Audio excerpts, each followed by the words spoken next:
When I was able to see the bench that you provided outside the chapel after the last reunion, my mind went back to ancient Greece for a short time.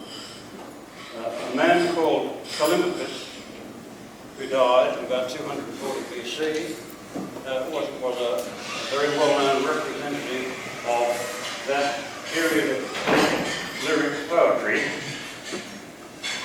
which has been world famous ever since.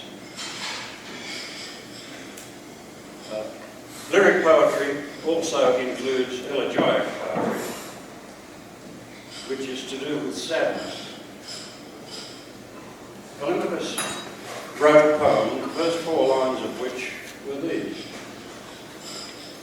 They told me, Heraclitus, they told me you were dead. They brought me bitter news to hear and bitter tears to shed. I wept as I remembered how often you and I had tired the sun with talking and sent him down the sky. Now surely we have a lot of people here who can remember people who are long with us, who would send the sun down the sky. I say that to you because I think we ought to remember those people, obviously, and I know that you have done that remembering. My memory goes out to people like Arthur Mitchell, like Chris Robert Ray, Michael Hanley, and others who were on the staff, of course, and you'll remember who they are.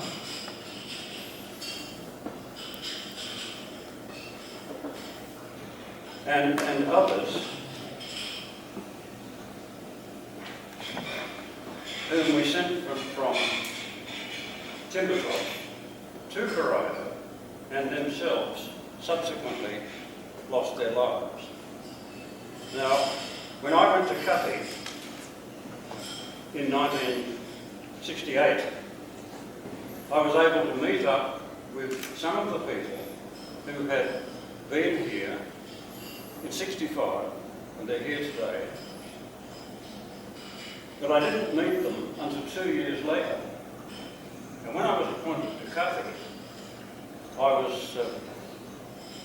was to meet Andrew Cribney and Stephen Crook and Edwin Gill, who were all here tonight. And how delighted I was. And they saw me coming.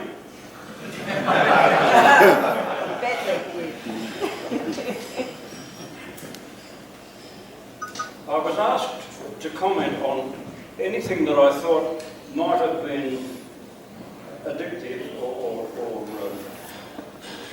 what's the word, able to be caught by people in the senior school. Now, the word that I could think of very quickly was generosity. So what should I find when I went to Cuffy? And I have to say that I'm a little bit like the man who went to see the doctor and said, I'm a bit worried about my memory. I'm frightened that I'm losing my memory. And the doctor said, how long has this been going on? And the man said, what? So some of the things that I'm alleging I can remember, I can't vouch for. But I remember Andrew and Steve and Edwin, who are here tonight, and some of the others, like David Sewell, who couldn't be here, sadly, Henry Goon, who had to go back to Malaya because he was unwell, Stuart Dodge, you will remember, whose name echoed his outlook on life. He was...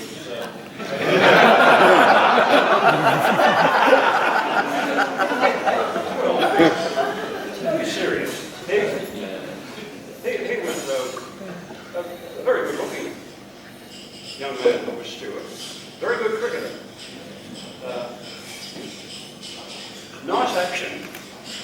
get the ball to move around on the field the way he could off the cricket field.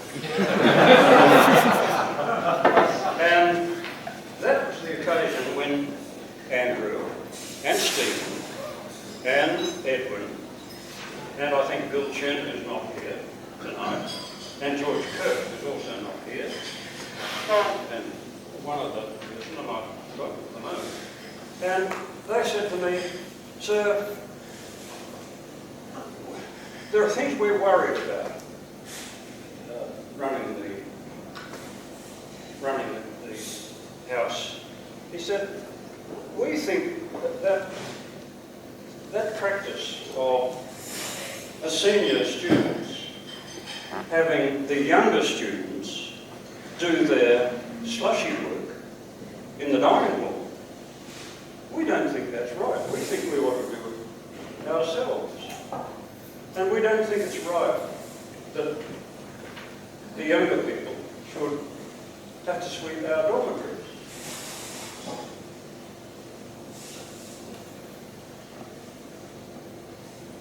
And these were pretty subversive statements. And things changed for a while. And I wondered how long it went on. That was a generosity that I thought was worth recording, because they were looking after the first, what do we call it? Year one, is it? Scout.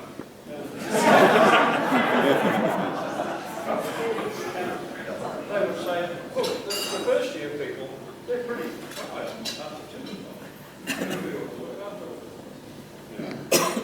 That's a piece of generosity in senior school, wasn't it? It seemed to have taken that with the truth. Well, I could go on a bit. Here's another bit of generosity. I remember the generosity of you people when the not yet to be born king man came out of principles, and he came here towards the end of it, towards the beginning of 1966.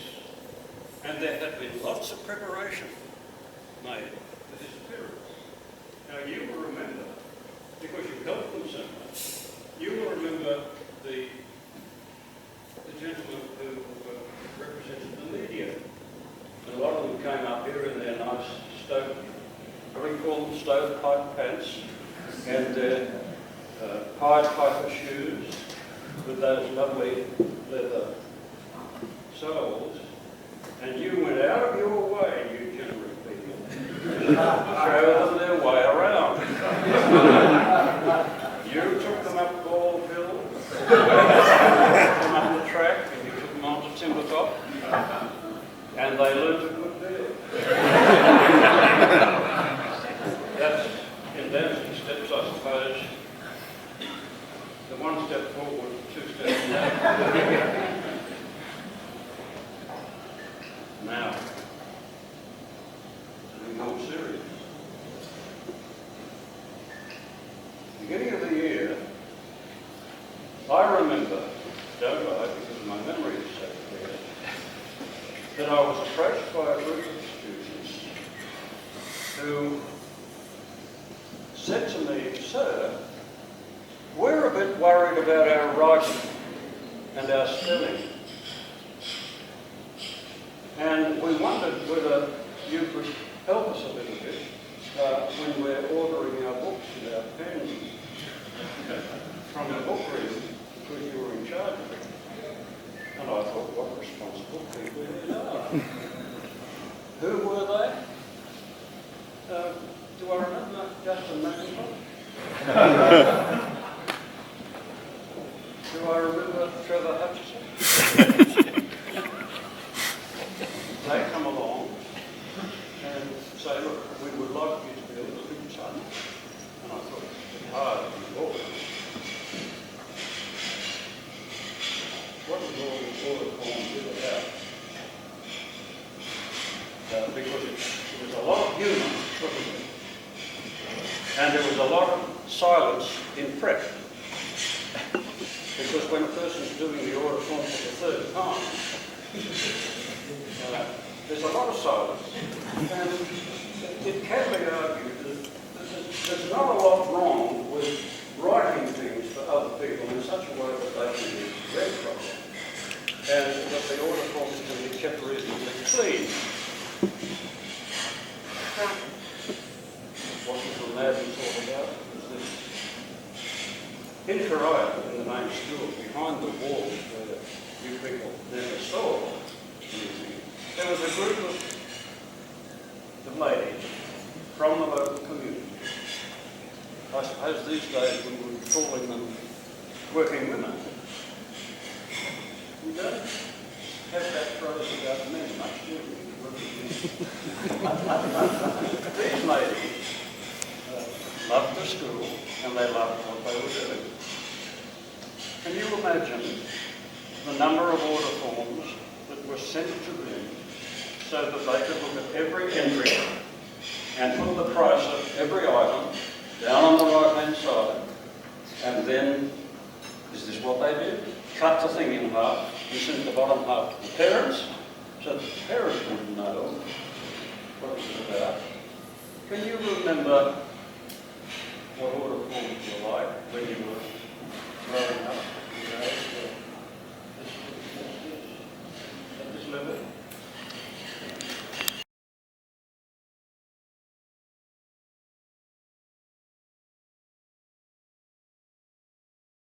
Congratulations. The madness has not before been explained. There is a lot to be said for writing stuff decently, and I hope you, Michael, send material to your boss. No blocks. No blocks. No blocks. Now, I'm conscious that this is not to go on very long. Michael is one of 4 of the senior Latin students. And they all, in spite of my efforts, ended up with honours in their Latin at the end of the schooling. And there was a little bit of concern that I've had since those days, because Michael Smalley left his book here. Left his book at the school at the end of 1967. He had handed his work in as Robert Clementi and Michael. Another boy called Robert MacArthur.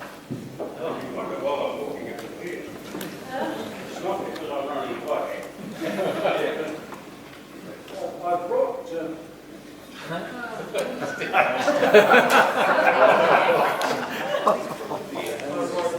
Michael's Andrews.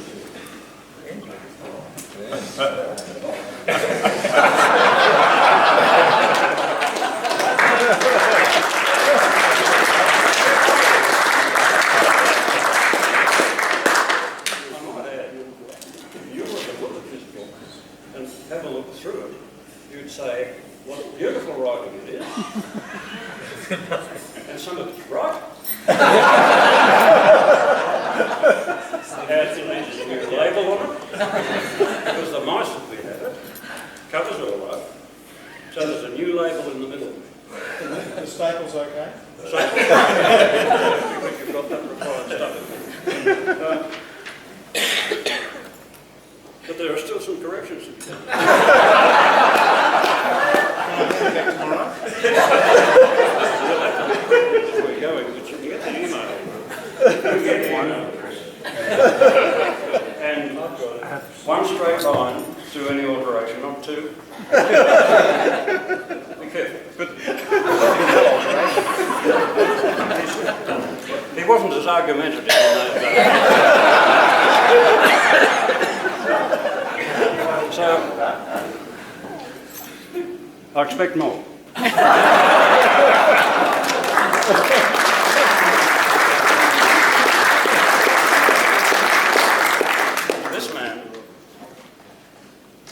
at the beginning of the year 1, said he'd like to do some Latin because Andrew and Michael had done it up here. And, well, he couldn't do this because he had not done Latin, he'd done German and some other things for 4 years before. But he still wanted to do some Latin. In the 2 years that it took him to get honours, as did the rest of you did, this man conquered that Latin, and I've had him in my mind ever since.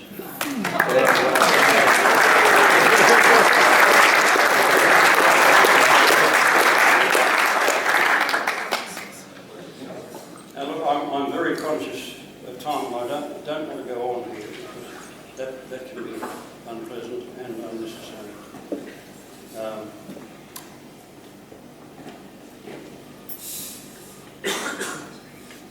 I don't know, ladies, will you forgive me what I am about to say? Be a reprimand later. Maybe.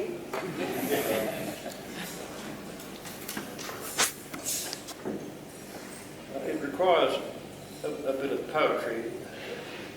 You know, and you remember what wonderful environmental features we have here.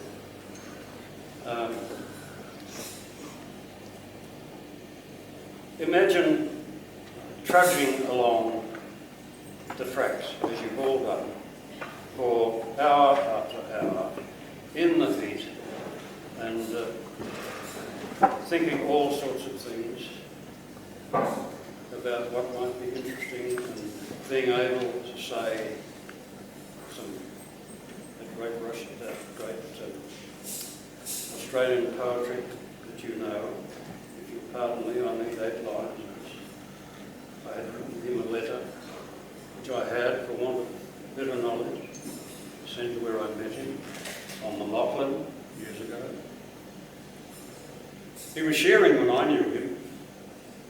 So I sent the letter to him just on spec, addressed as follows: Clancy of the Overflow.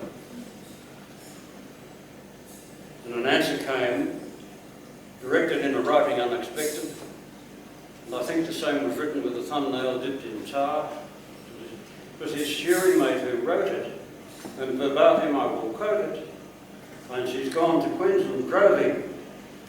I don't know where he is. In my wild, erratic fancy visions come to me that Clancy gone a droving on the Cooper, where the western drovers go. And you know, as I would be tramping along those paths where the steep and rugged battlements rear their peaks on high, you know how it goes, and the path began to be a little steep. In my wild erotic fancy, visions came to me, not of Clancy, but of Nancy. Yes, I didn't tell you. Nancy was the unfortunate, or perhaps the very fortunate, sole survivor of a horrible shipwreck that had occurred deep in the middle of the Pacific, in those areas where islands were known to be uninhabited.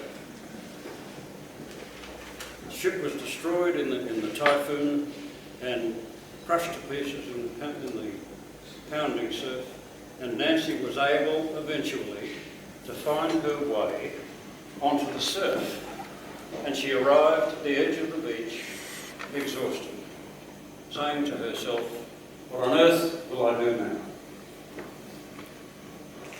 She raised her eyes to look up at the tree line, and to her astonishment, she saw a strapping young man around about the same age emerge from the tree line and walk slowly but purposefully towards her.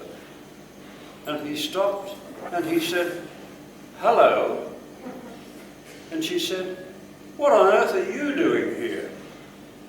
And he said, "Well, I'm like you. I've been here 20 years.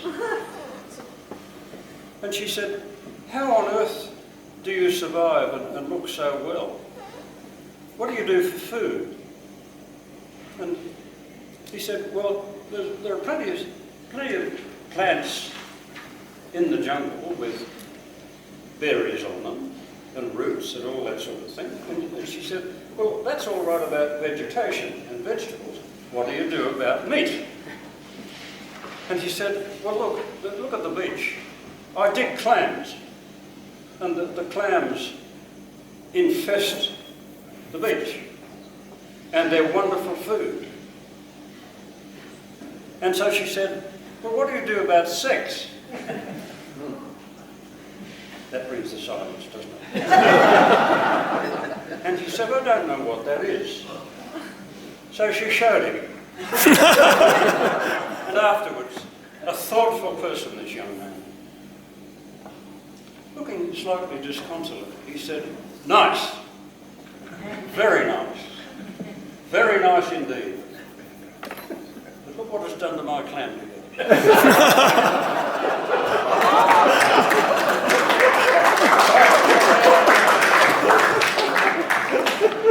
Now, what brought that on? I was thinking, in fact, about Raymond Chandler. Raymond Chandler, that great American writer of mysteries, who was a wordsmith at the time. He's the man who talked about the lady with the stainless steel smile. And as appropriate as a tarantula on pavlova. And a blonde walked in the door that would make a bishop kick a hole in the stained glass window. People have recovered that expression from him.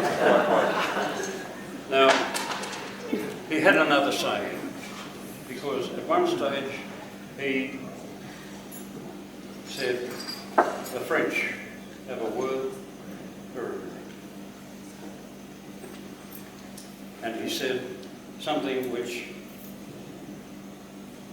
I feel it is appropriate to say, because we certainly won't see another one of these. And the French statement was, dire adieu, to say goodbye, et mourir un peu, is to die a little. And I think that's lovely stuff, and that's what we feel, having been here to be at this reunion. And Audrey and I thank you very much indeed for the invitation that you've extended to us this year. So thank you.